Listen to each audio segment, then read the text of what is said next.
Hello, I'm Teresa McKee, your host for A Mindful Moment. Thank you for joining me as we explore ways to increase mindfulness in our day-to-day experiences through weekly topics, expert interviews, and guided mindfulness meditations. Mindfulness is presence, awareness. It's paying attention to what's happening within us and around us. Mindfulness increases our emotional, physical, and mental well-being. It can also enhance our focus and productivity. Perhaps most importantly, in today's uncertain world, mindfulness strengthens our ability to be more compassionate toward ourselves as well as others.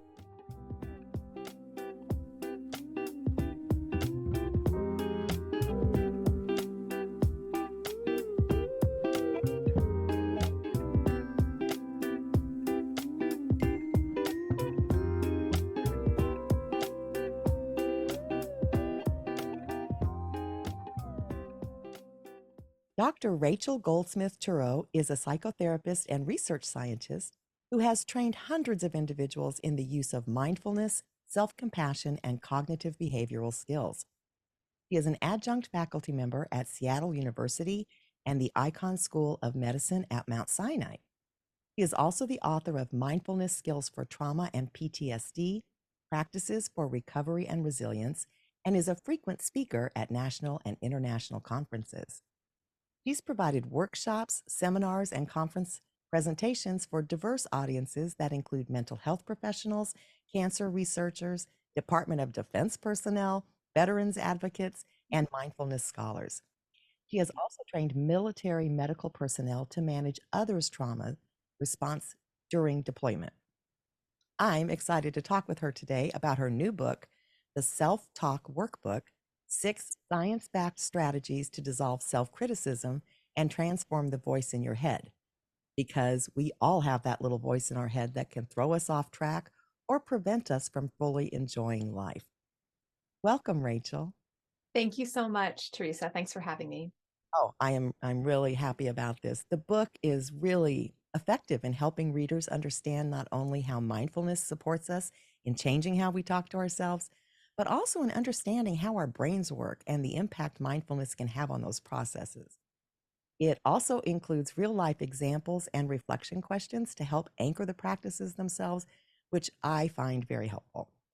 But before we get into some of the practices, from a scientific perspective, why is self-talk so important when it comes to our mental health?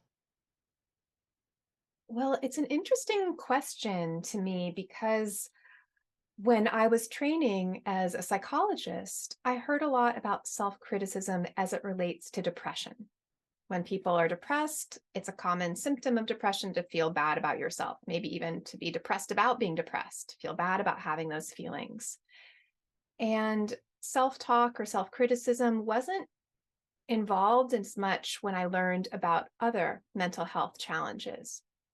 But when I was looking into the research literature, when I was writing this book, I was really surprised to learn that the way that we treat ourselves, talk to ourselves, relate to ourselves plays a really big role in a whole range of mental health experiences, including anxiety, stress, addictions, self-harm, and eating disorders. So it actually plays a fairly large role in mental health, according to the evidence.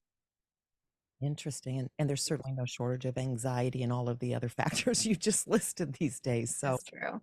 good to know.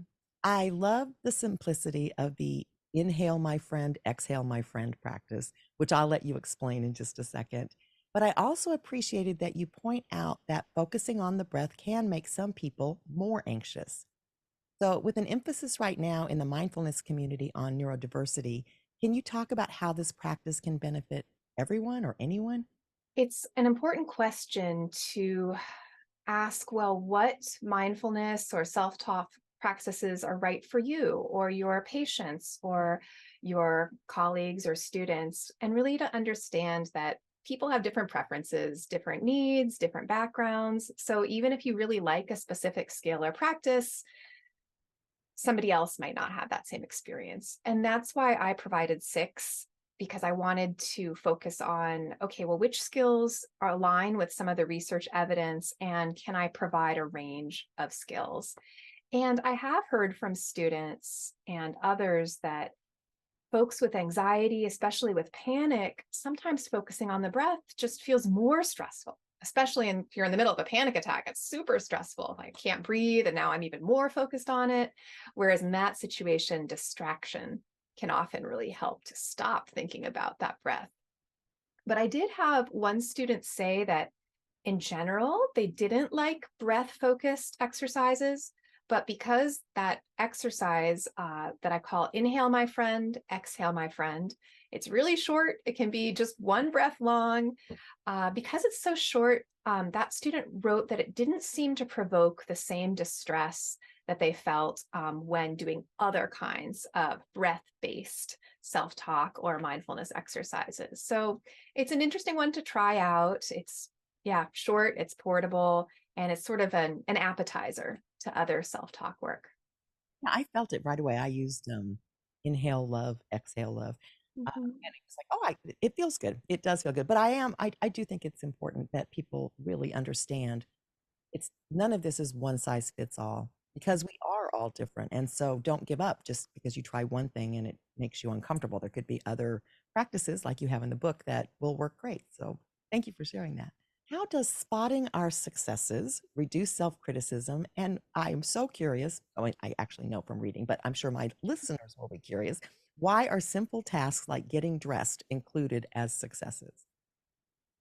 Well, this exercise has been a really fun one for me to teach, especially with my students at Seattle University. So the idea is to list 10 actions that you've taken today to either benefit your own life or somebody else or the world. And the catch is that there's no item too small.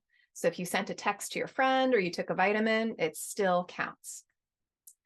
My students usually have a little bit of resistance at first. It can feel sort of silly to list things that you take for granted, like, well, I had to take the garbage out, I had to eat breakfast, I had to send that email.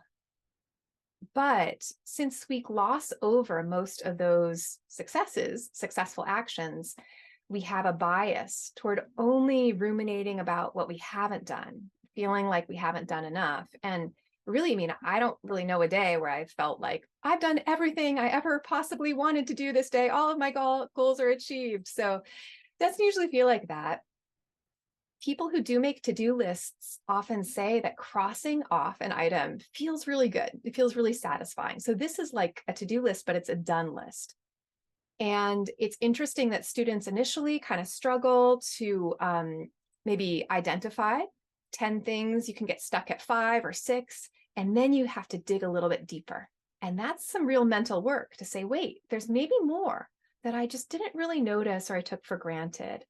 So after a few weeks of practicing this skill, my students report that they look forward to it. It made them feel more motivated, more productive, and it changed how they were relating to themselves. Instead of criticizing themselves for how much they hadn't done, they were able to shift their mind into the zone of acknowledging more what they had done. And that's a really nice balance to hear about. Definitely. Uh, I got to tell you, this you made me laugh. One of my biggest challenges when it comes to judgment and reframing, or as you describe it, reappraising, is noise. I live in a really noisy neighborhood, which directly impacts my work. I've got an airport nearby. I've got Mr. Big Muffler Man right outside my window. And so I'm constantly working on this. So when I read your story about the meditation retreat with the dishwasher noise next to your room, it resonated. I'm wondering if you can explain why reappraisal can be more effective than what I've been doing, which is focusing on non-judgment and acceptance. Reappraisal, or seeing the same situation in a different way, is a really neat tool to have in your collection. It seems that it's really effective to go into a situation already deciding on your mindset or kind of switching it soon. It's harder to stop feelings when they've already gotten going. You're like stopping the train. But if you can kind of notice it at the station, you have a little few more options.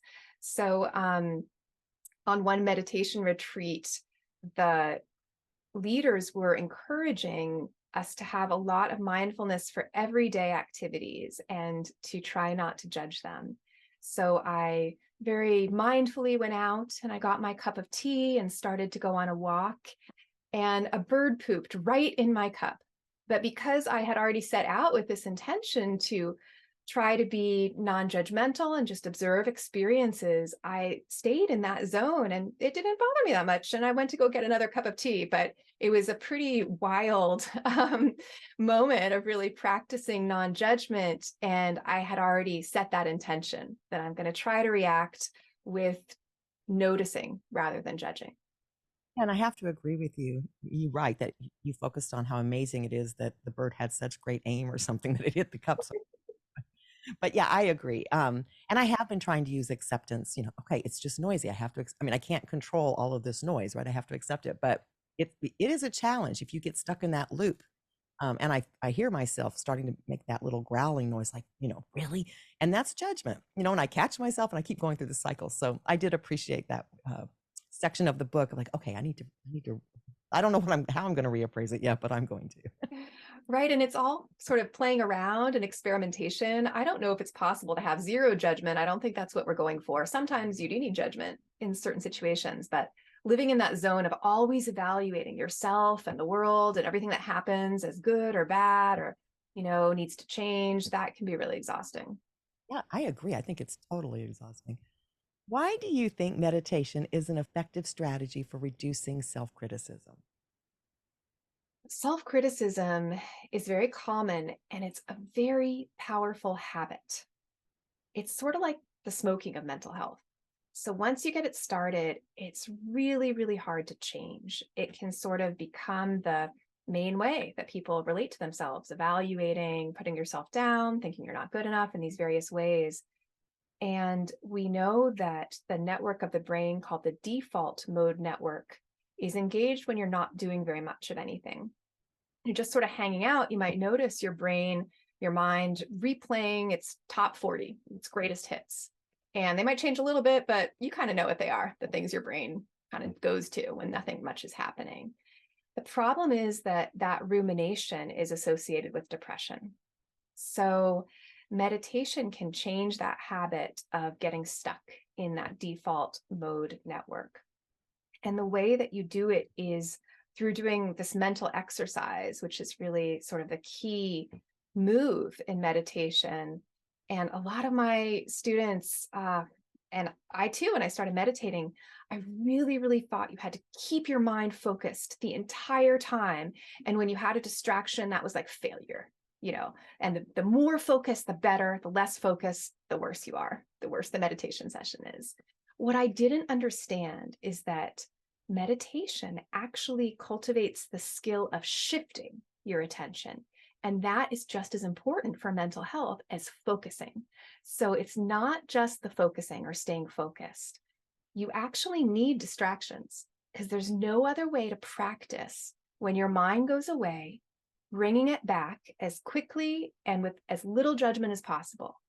So you need distractions during meditation for the workout to work.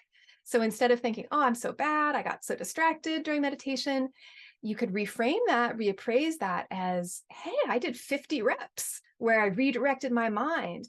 And it's that valuable workout that then shows up later in the day or just in general, because the evidence demonstrates that it generalizes beyond meditation to your everyday life, that when you get into a ruminative train of thought, since you've been practicing those reps of redirecting your mind, it's going to be easier to get out of that rumination and think about what you want to think about instead of those habitual thought patterns.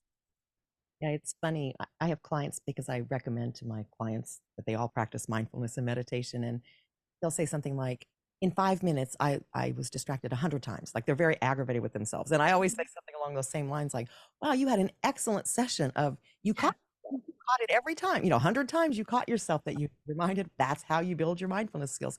And so I think most people have that misperception that somehow you're not supposed to get distracted, which is pretty impossible these days, right?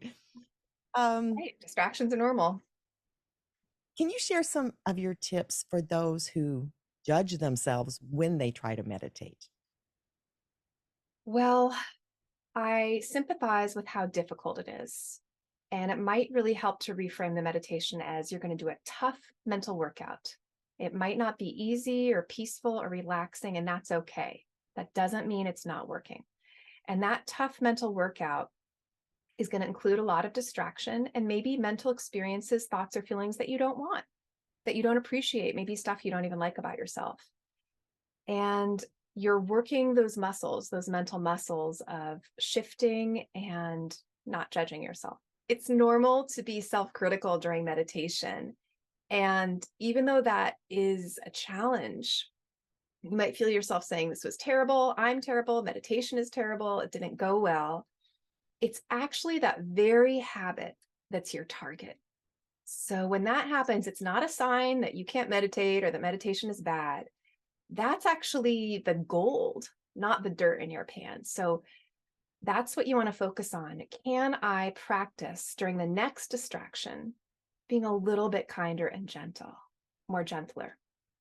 Can I think, no judgment, that might not happen, but less judgmental. Can I shift my attention back without getting so upset at myself, even though it's really hard? It might get worse before it gets better. And that's really discouraging because it's like, here I am. I want to stop criticizing myself all the time. So I heard meditation is good, but guess what? Every time I sit down to meditate, I get so mad at myself for getting distracted. So I think sometimes people might just need to get through that first week or two that, well, you have this really powerful habit. That's exactly what we're working on, this habit of self-judgment.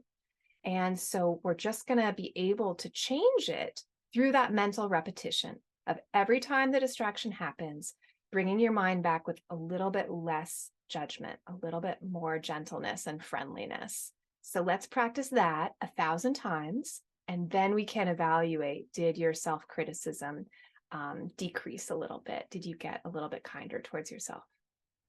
Yeah, and I think it's so important to focus on the kindness part of this because a lot of my clients, the first thing they say is, I can't sit still. And there are ways to meditate without sitting still, but it's almost like the judgment's already there before they've even sat down, right? And so instead, if we look at it as I'm doing something that's really good for me, and if it's good for me, it's going to end up being good for other people. And so just like you said, a gentler approach instead of, I don't know, aiming for this perfect session or something that we do to ourselves.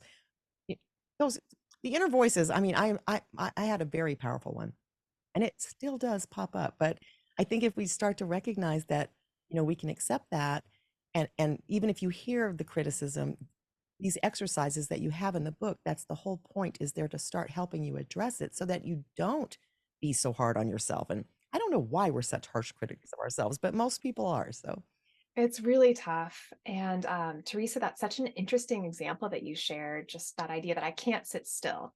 It's very all or nothing. And I think most of us have that about so many activities. There's no wiggle room for improvement. And a lot of people actually view their self-criticism as this unchangeable fact, like their height or something like that. Like, oh, I've always been my own worst critic. I've just always been that way. But actually, the evidence shows that self-criticism is influenced by our environments, by the way that we're treated by other people, by racism, discrimination, homophobia, and by the way people around us treat themselves. We absorb that as well. So there are a lot of factors that contribute to this self-criticism habit. But the evidence is very clear that we can change it. thank goodness. Yeah. I'm guessing some of our listeners have never heard of this before. So could you explain what behavioral activation is and how it benefits us? Right. So behavioral activation is a fancy term for doing things that are active even when you don't really feel like it. It's very much a just do it kind of thing. And where it's surprising is that I often want to feel motivated before I do something. I want to really feel like writing or going swimming or cleaning. I want to feel like it and get in that mindset.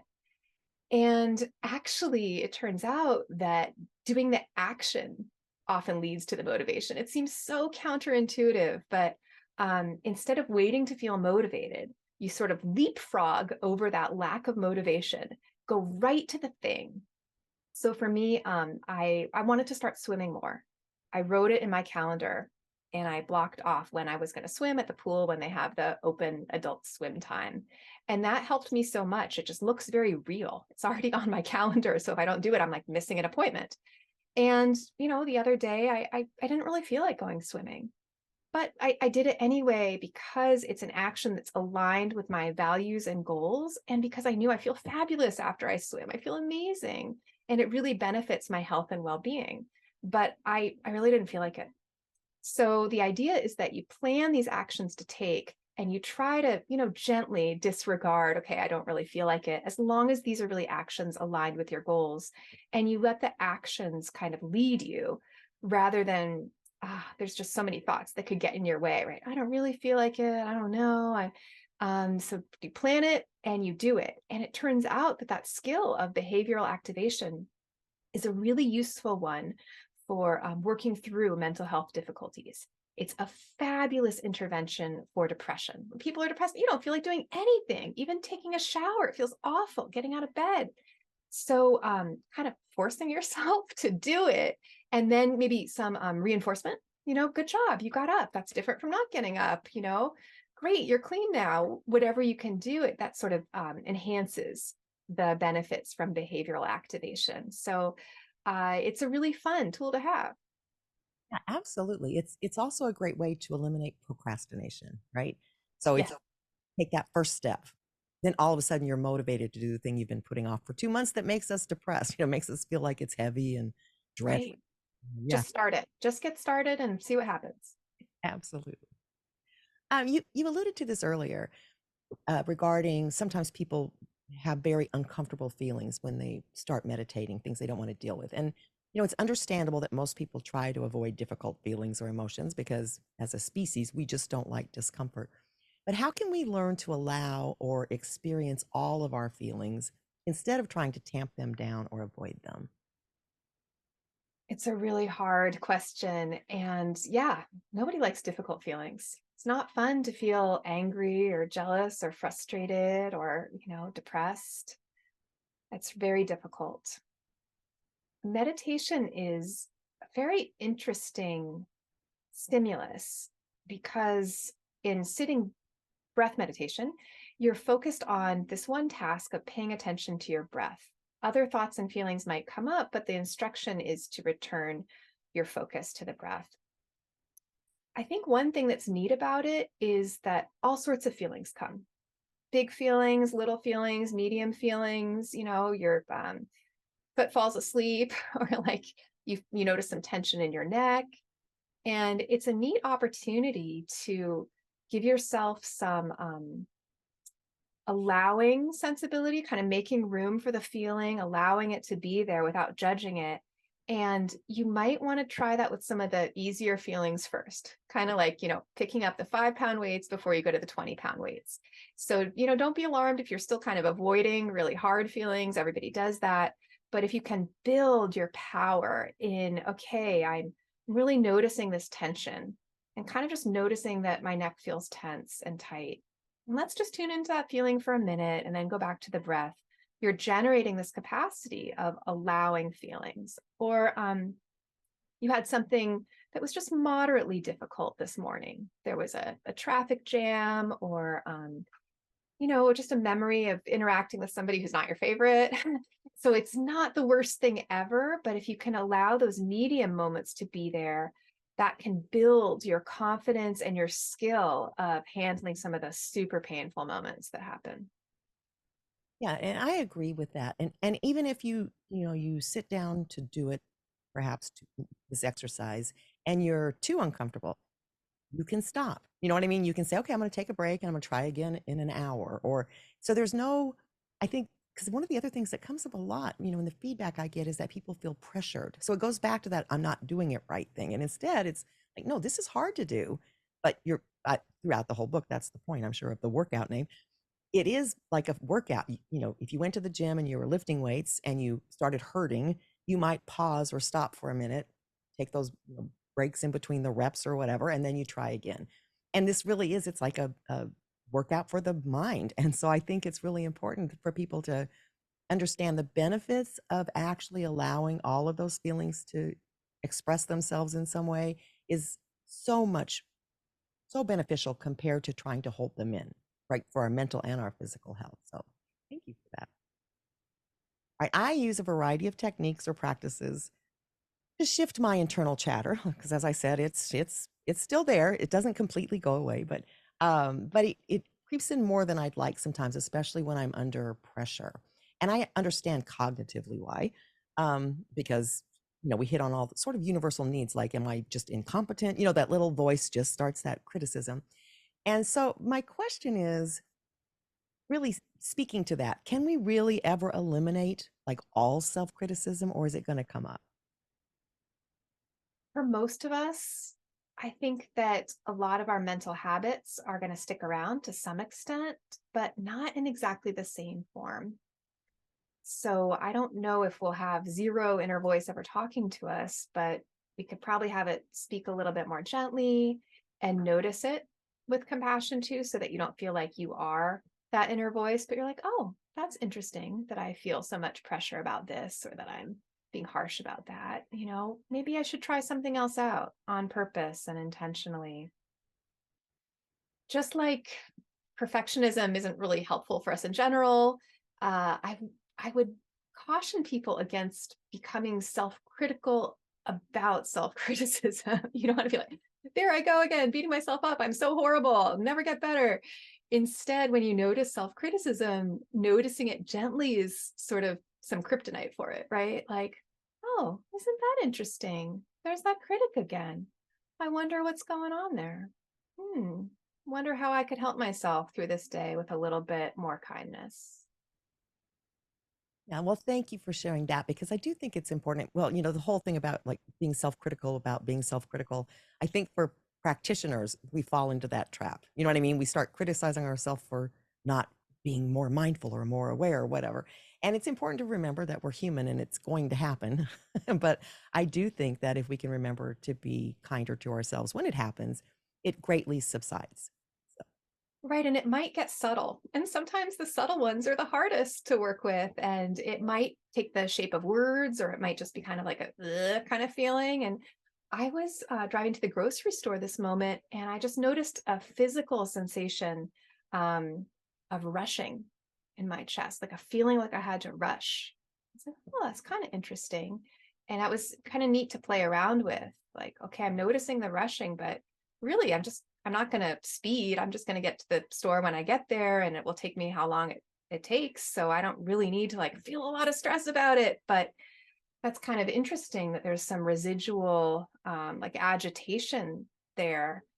So there's a lot of opportunities for practice, I think, once you get started. I agree. I agree. Well, I think the book, and again, it's the Self Talk Workout, provides an excellent plan for reducing self criticism. Where can our listeners find out more about your work and the book? My website is rachelturow.com.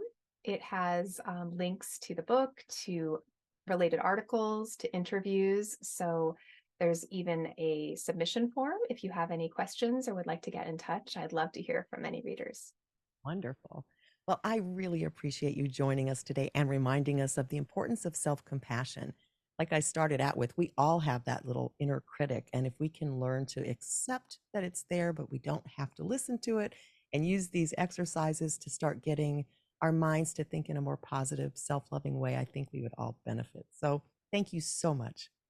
Thanks for talking with me today, Teresa. Thanks for your work.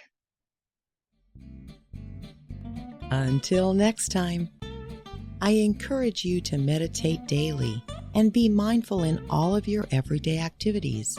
Simply bring your full awareness to the present moment to build your mindfulness skills, paying attention to every detail of what you're doing, from washing dishes to work tasks to taking a walk. Your mind will wander, and that's normal. Each time you notice it has wandered, that's mindfulness. Consider how wonderful the world could be if everyone was mindful. You can help make that happen. It all starts with a mindful moment. This podcast is part of the Airwave Media Podcast Network. Visit airwavemedia.com to listen and subscribe to other great shows like the Daily Meditation Podcast, Everything Everywhere, and Movie Therapy. We'd deeply appreciate your support at patreon.com/amindfulmoment. Please be sure to subscribe to A Mindful Moment and follow us on Instagram at A Mindful Moment Podcast. Visit our website, amindfulmoment.com, to access podcasts, scripts, and book recommendations. A Mindful Moment is written and hosted by Teresa McKee and/or Melissa Sims. The Spanish version is translated and hosted by Paola Tile. Intro music, Retreat by Jason Farnham. Outro music, Morning Stroll by Josh Kirsch, Media Right Productions. Thank you for tuning in. This podcast is produced by Work to Live Productions.